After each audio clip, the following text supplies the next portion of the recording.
I'm Bryn.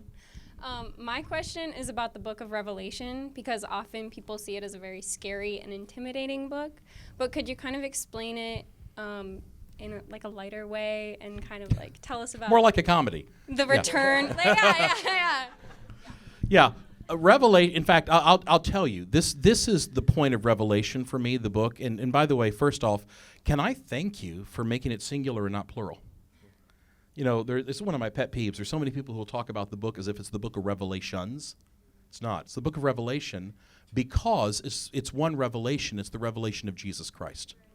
That's actually how the book begins, a revelation of Jesus Christ. Of course, that word revelation in Greek is where we get the word apocalypse. But apocalypse just means unveiling, right? It's the unveiling, the revelation of Jesus. And this actually becomes the point of the story, where the major theme of Revelation isn't judgment. The major theme of Revelation is worship. You have a community, a series of communities that are being persecuted in Asia Minor, at least in Asia Minor. It's written to 7 specific churches, and one theory is all of these churches were on a circuit of mail carriers. So it's actually written to where everyone in the community would eventually get notice of the letter.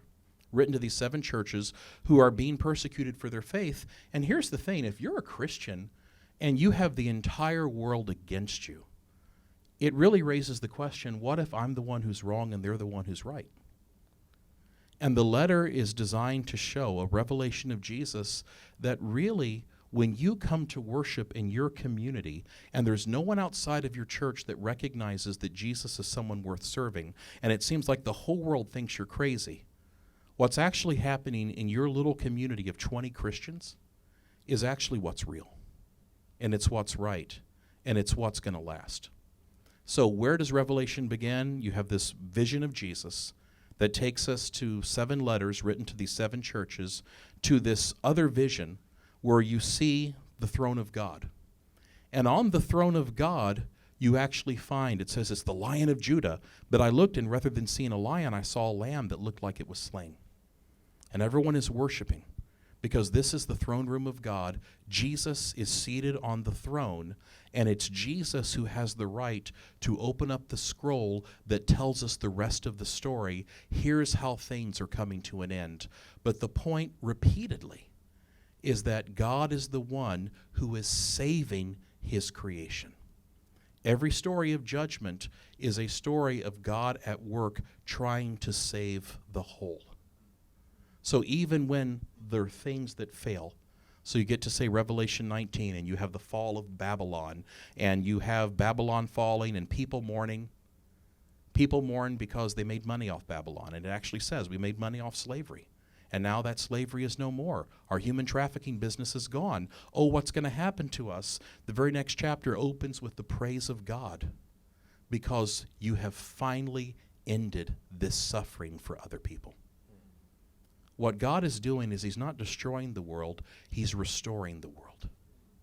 And Revelation, which begins with the Revelator in worship on the Lord's Day, that takes him to the throne room of God, where all of creation is symbolically shown as being in worship around God's throne, ends with heaven come to earth. And now God's presence is with his people, and we don't even have a need for a sun, because God himself gives us the light. And now all of creation experiences God as he is. It is one of the most powerful, beautiful, and again, if you think that you're the person hearing this who's being persecuted, and you're being told when you go into your little community and you act as if Jesus is the most important thing in the world, guess what? That will turn out to be the case at the end. What you experience here in this community of worship, that's what's true. Other people don't believe it, but it's not, truth isn't determined by democracy. It's determined by what's real. And at the end, it's Jesus who's real.